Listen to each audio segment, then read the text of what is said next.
You think you know your husband. You think the man you married would never turn your deepest pain into a joke at a dinner party. But what happens when grief becomes his punchline, and his boss is the one who finally makes him pay? This is Sarah's story, and it doesn't end the way you'd expect. Before we dive in, I need to tell you something. This isn't just about a cruel husband or workplace karma.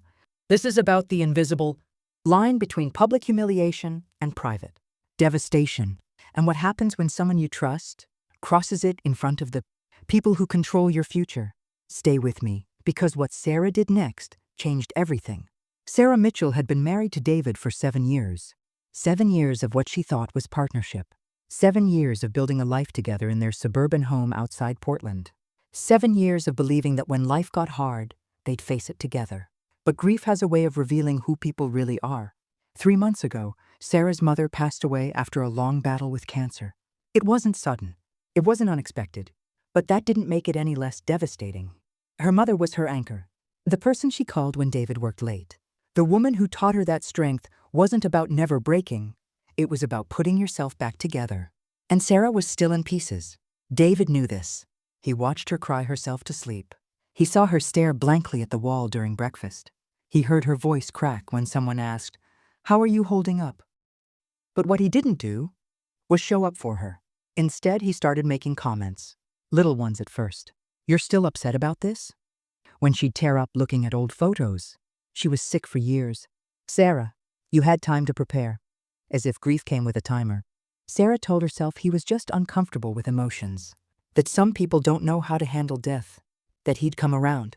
She was wrong. 2 weeks ago, David's company held its annual executive dinner. It was a big deal. His boss, Richard Chen, was hosting at his estate. Partners, senior managers, their spouses, all the people who decided promotions, bonuses, who moved up and who stayed stuck. David had been angling for a director position for months. This dinner was his audition. Sarah didn't want to go. She was exhausted, still grieving, still barely functioning, but David insisted. "You need to get out of the house," he said. "You can't stay in mourning forever. People are starting to notice. People are starting to notice." As if her grief was an embarrassment. As if her mother's death was a social inconvenience. But she went. She put on the dress David picked out. She fixed her makeup 3 times to hide the circles under her eyes. She smiled when people asked how she was doing. She played the role. The evening started normally enough.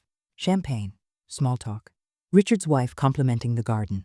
Sarah stayed quiet, nodding at the right moments, laughing politely at jokes she didn't hear. And then dinner began. Richard, ever the gracious host, went around the table, asking everyone to share something they were grateful for. It was meant to be light, warm, a bonding moment before they talked. Business over dessert. When it was David's turn, Sarah expected something generic. Work, health, maybe even her, if he was feeling generous. Instead, he leaned back in his chair, wineglass in hand, and said, "You know what I'm grateful for? That my mother-in-law finally kicked the bucket." The table went silent. Sarah's blood turned to ice. David didn't stop. "I mean, don't get me wrong. Cancer's rough," he continued, grinning like he was landing the setup to a killer punchline. But watching Sarah mope around for 3 months, I was starting to think I'd need therapy. At least now I don't have to hear about casseroles and funeral flowers anymore. A few people laughed nervously, uncomfortable. Performative chuckles from colleagues who didn't know how else to react. Sarah couldn't move, couldn't breathe, couldn't process that her husband, the man who promised to love her in sickness and in health, in joy and in sorrow, had just turned her mother's death into a dinner joke. In front of his boss, in front of everyone. But Richard Chen wasn't laughing.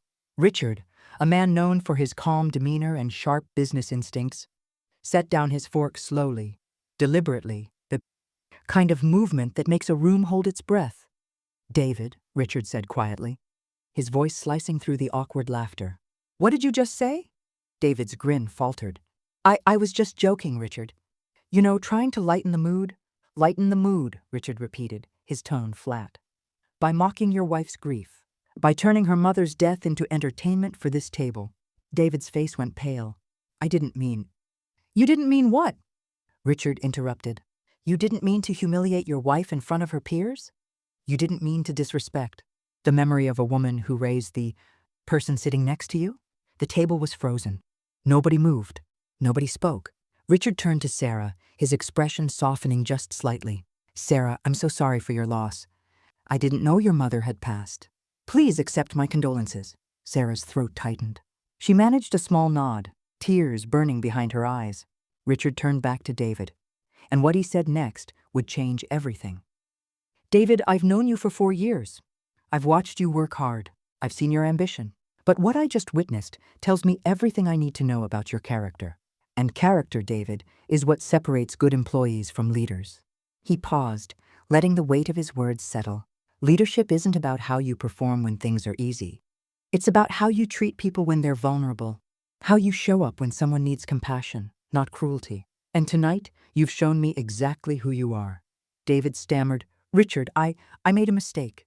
I wasn't thinking—" "No," Richard said firmly. You were thinking that your wife's pain was inconvenient, that her grief was a burden, that mocking her in public would get you a laugh." He stood up, signaling the end of the conversation. "The director position has been filled. I'm promoting Karen Mendez. As for you, David, I suggest you take some time to reflect on what kind of man you want to be. Because right now, you're not someone I want leading any team in my company." The dinner ended shortly after. People made excuses, left early, avoided eye contact with David, who sat there shell-shocked, realizing he'd just torched his career in under 60 seconds. Sarah didn't say a word the entire drive home. The next morning, Sarah woke up to find David already gone. No note, no apology.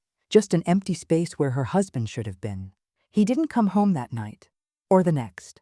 When he finally returned 3 days later, he was different. Smaller, deflated.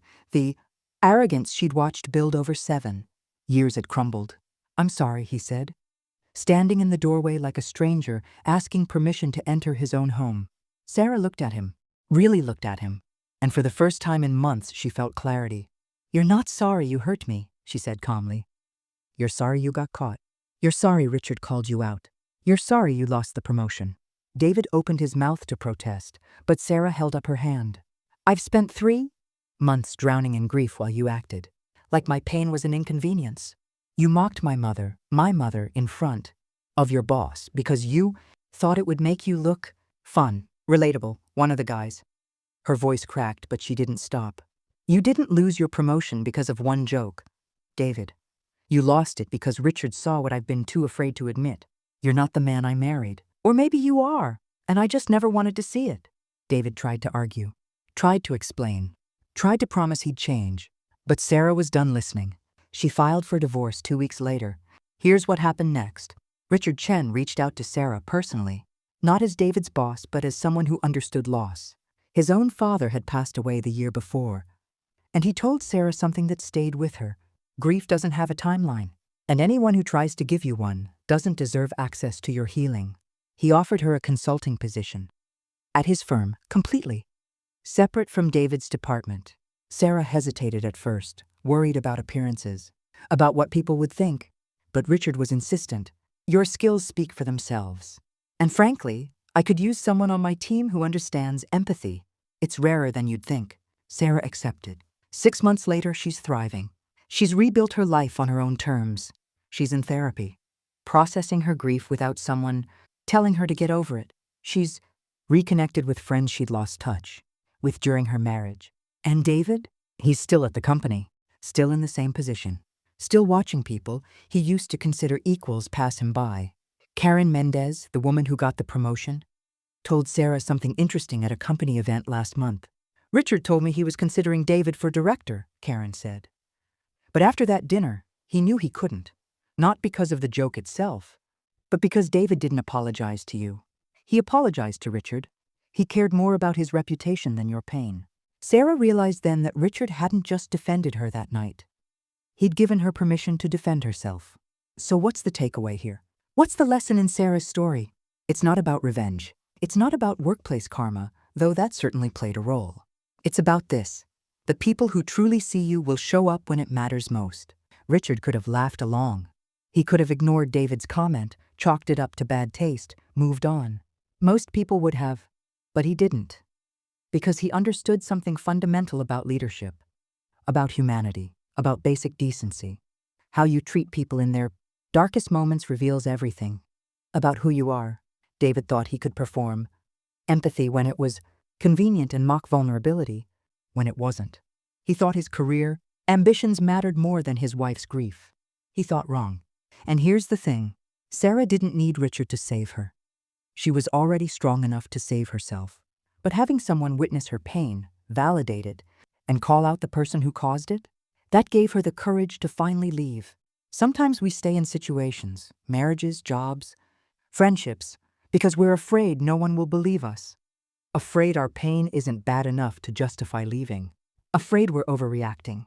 Sarah's story reminds us, you're not overreacting.